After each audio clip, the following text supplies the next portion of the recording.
But first, after what was probably the worst fortnight of his prime ministership, Anthony Albanese has tried to reset yesterday with what looked very much like an election campaign launch. And while he was at it, holding his US-style rally, he did it in a school hall at a state school. Building on the strong foundations we have laid, building together, building to last, our Labor government building Australia's future. Well, make no mistake, that was Labor firing their campaign starting gun, because this is a government that's got its back to the wall, a Prime Minister that's deeply unpopular, and Labor's best form of defence has always been attack. For a Prime Minister that's proven hopeless at governing, getting him back into political mode, fighting Tories, is where he's most comfortable. I like fighting Tories. That's what I do. That's what I do.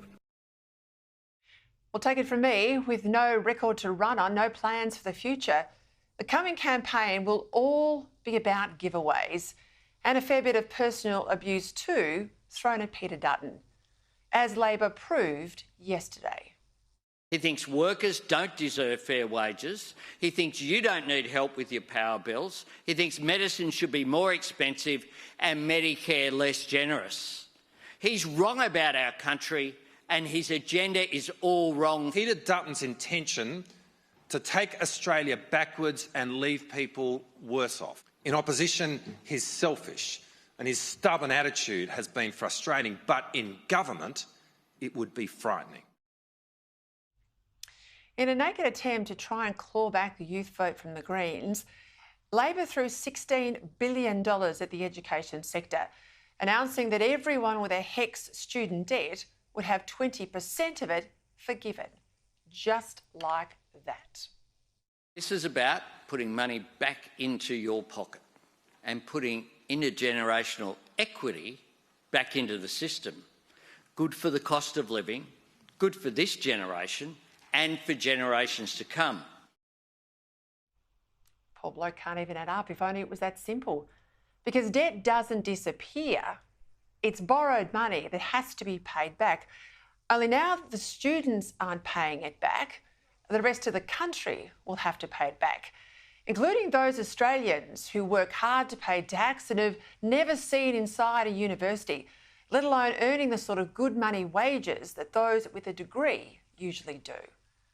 What the Prime Minister announced yesterday was basically a $16 billion wealth transfer to the higher income earners of the future from the lower income earners of today. Who says there's no Santa Claus? But if the Greens had their way, all debts would be abolished, which is why they are so desperate to hold the balance of power after the next election. We welcome Labor adopting Greens policy to start to cancel student debt. But why are you waiting for an election to legislate this?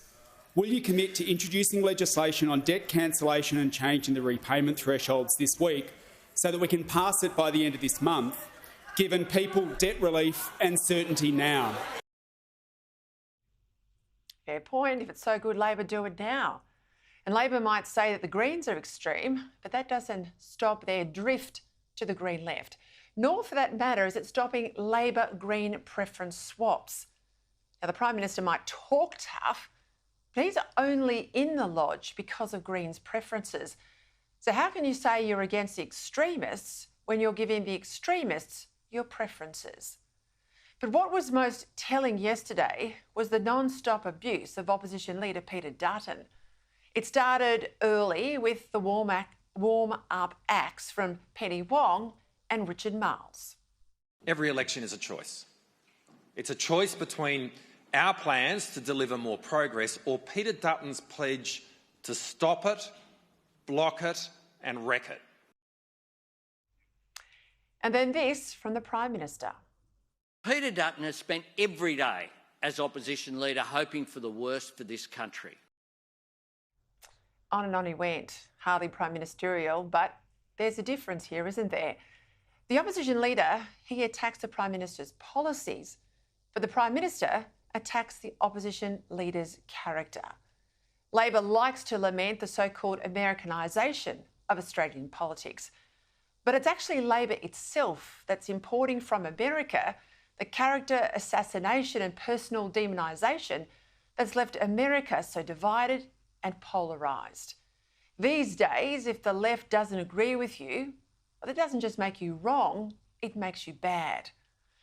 We've seen this moral dimension play out on issues like climate change and The Voice, and it's now back front and centre with the impending campaign. And here's something else that Labor's imported from the American left. As I've been saying here for weeks and weeks, the Prime Minister will call the election early. Labor will not wait until May because they can't wait that long. They've got a budget due in March that'll be a sea of red ink. And they don't want to have to announce those new 2035 emissions targets that are due also before the end of February. By calling it early, they want to avoid this bad news. It'll still happen, of course. It's just that as voters, you won't be told the truth before election day. Plus, as a Labor insider said to me on Saturday, we thought the worst of it was his dumb idea to buy that multi-million-dollar beach house until the upgrade saga broke. If we don't call it early, this person said, there's no guessing what other headlines are yet to come. For a bloke with such humble beginnings, this insider said to me, he's now anything but. So as the week kick off today, another sitting week in Canberra, if it were me, I would not expect the Parliament to come back after Christmas. And if I was back in the opposition leader's office, I'd be on a war footing from Australia Day.